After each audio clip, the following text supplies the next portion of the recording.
Hi guys, it's your Friday guy Toryian, and this week on ColOurMeTrans we're going to be talking about transitioning expectations. So I'm going to break it down into two parts: my experience, and then I'm going to give you some advice on how to manage your expectations. So when I decided to transition, here's some expectations I had. With my name and my gender, I knew that I'd been addressed as female for about 20 years of my life. I didn't expect people to change overnight to start addressing me as male. So I put a bit of a timeline on it. So the people that found out I was transitioning, I gave them, okay, right when I came out, it was like, okay, I prefer male pronouns, but if you call me female, whatever.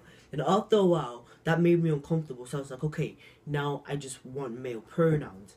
And I gave people some time to adjust to that.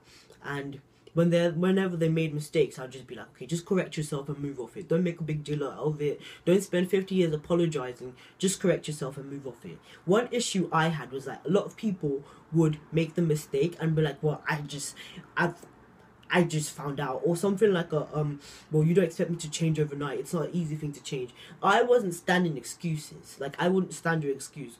My thing is that you get my pronoun wrong, just correct yourself and move off it. And with my name, I was a little bit... sorry, I'm going back to the pronoun. So I gave people time. And with my family especially, I gave them as much... even till now, I give them leeway. When they say it, I just correct them. I don't get really upset about it. I only get upset when they start going off about this. It's too hard to change it. But I give them time because my family have known me intimately for 21 years. I don't expect them to all of a sudden start calling me a gender like they didn't know I was, And so I gave them some time, and I still give them time. But with most people, it's like correct yourself and just move on. With my name, I was a little bit more patient with it because I don't have a problem with my birth name because it's gender neutral. It's a mixed name in general, and it's not even in English. So most people that can't read my name just ask me, oh, so what's your name? And I'm like, just call me Toryian. And it's easy because I just tell people my name, and most people will take Toryian over trying to pronounce this name that they find difficult to read. And even people that call me Fian still, which is my birth name, it's like, whatever, it's my name, it's always been my name. I don't have a problem with the name. I prefer Toryian, but if you call me Fian, let's move on, And so that was my thing with when I first started, when I first came out. Then now I'm going to talk about my expectations on testosterone. All my expectations about testosterone came from what I read and what I saw and what I was told. For example, like the day I was told I could start testosterone, my endo gave me a piece of paper that told me all the side effects. So I knew to expect that because I was given a list. But she didn't tell me, oh, this is going to happen in the first month. This is going to happen in the second month. No. She just gave me a list of what I should expect eventually.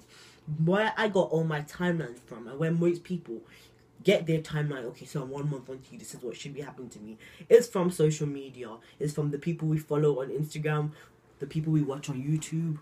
It's because we see that, okay, around 1 month, his voice was getting deeper. Around 2 months, he started growing some facial hair. All these stuff, we get the timeline from the internet. And I'm not saying don't get your timeline from the internet, but when I started watching all these people, I knew that I'm different from them. Each guy I watched had a different thing I had a different change on 1 month. Like, it was similar changes, like, they were talking about increasing appetite, sex drive.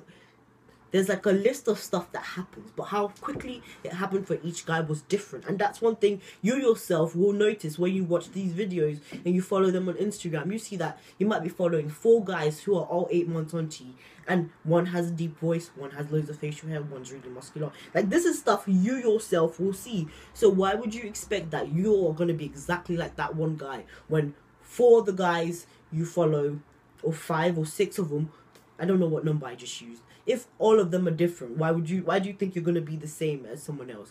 I didn't think that, and that's why I don't get sad when I don't see stuff I expect, because I know that, okay, I You can be hopeful and say, okay, I hope this happens to me. But I know that it didn't happen for 3 out of 4 of them. It happened for only 1 of them. So maybe I would be lucky enough for that to happen to me. But if it doesn't, I'm just number 4 in 5.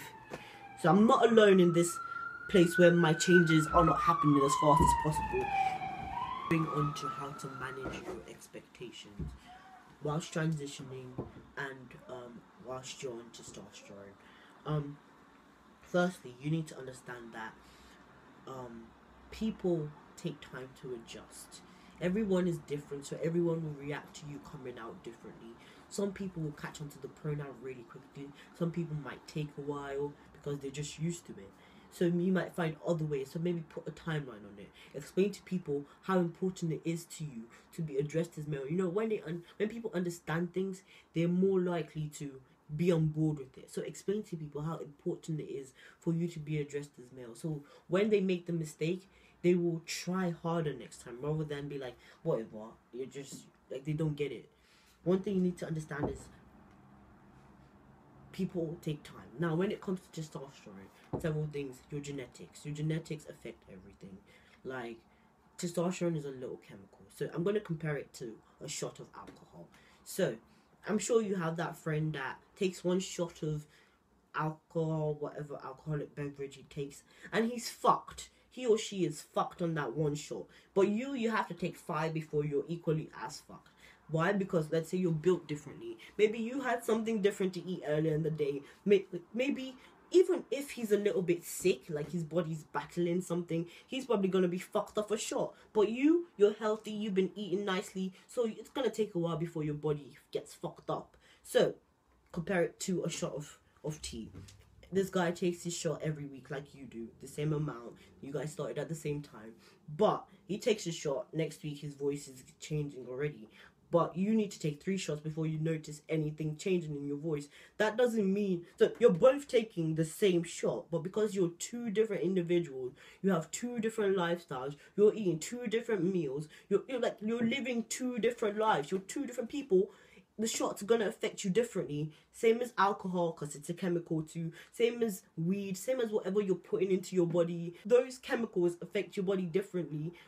Testosterone, which is also just a chemical, not some magical thing. It's a chemical like alcohol, like, I know it's more than that, but it's the same thing.